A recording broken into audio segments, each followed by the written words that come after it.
Ali's Al Islam you beauty অবিশ্বাস্য একটা match, মানে টানটান উত্তেজনার ম্যাচ। 1 ওভারে লাগে 15 রান।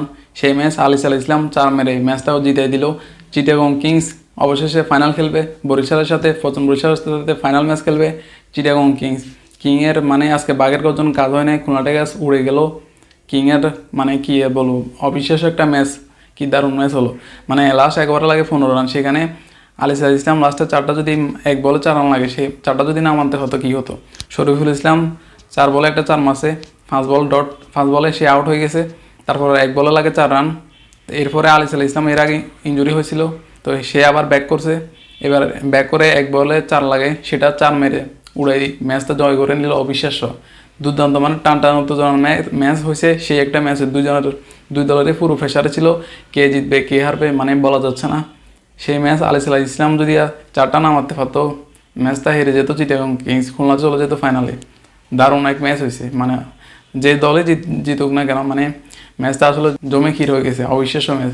তো সেখানে আজকে মানে চিটাগং কিংস শুরুতে ভালো বোলিং করছে তারা, মানে খুলনা টাইগার্স ব্যাটিংয়ে নেমে আজকে বাজে অবস্থা তাদের।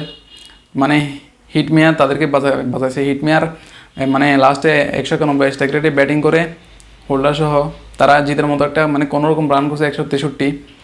সেই রান চেস করতে চিটাগং কিংসের বাম হাতের খেল ছিল, মানে তারা শুরুতে ভালো বল করছে, কিন্তু আজকে সমস্যা হচ্ছে শামীম ভাটোয়ারি আজকে রান করতে পারা নাই, পারভেজ হোসেন ইমন রান করতে পারা নাই।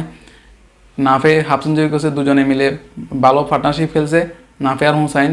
তো এরপরে তারা দুজন আউট হওয়ার পরে পুরো প্রেসারে চলে গেছে চিটাগং কিংস, মানে চিটাগং কিংসকে মানে খুলনা টাইগার্স ব্যাক থ্রো এনে দিয়েছে নাসুম আহমেদ খুলনা টাইগার্সকে।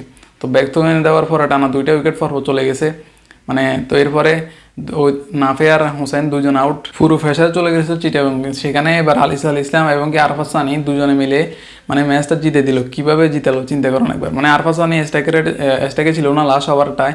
তো সেখানে প্রথমে আলিস আল ইসলাম 4 একটা মাসে, তো এরপরে সে মানে ফায়ার ইঞ্জুরি হয়ে চলে গেল, তো রান নিতে গিয়ে জাম করে পড়ে গেল। তো সে এরপরে আস্তে করে আবার শরীফুল ইসলাম উঠে আবার মেরে দিল 4।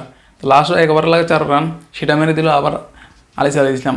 অবিশ্বাস্য দারুণ ব্যাটিং করছে আলিস আল ইসলাম। আজকের ম্যাচটা জিতার নায়ক যদি বলতে হয় এই আলিস আল ইসলাম, দুর্দান্ত অবিশ্বাস্য, মানে কি ম্যাচ জিতে গেলো বাইরে ভাই, পুরো টানটার মধ্যে যখন একটা ম্যাচ সেটা আস্তে করে জিতে গেল চিটাগং কিংস। মানে দীর্ঘ অনেক কষ্টের পর ফাইনালে গেল তারা।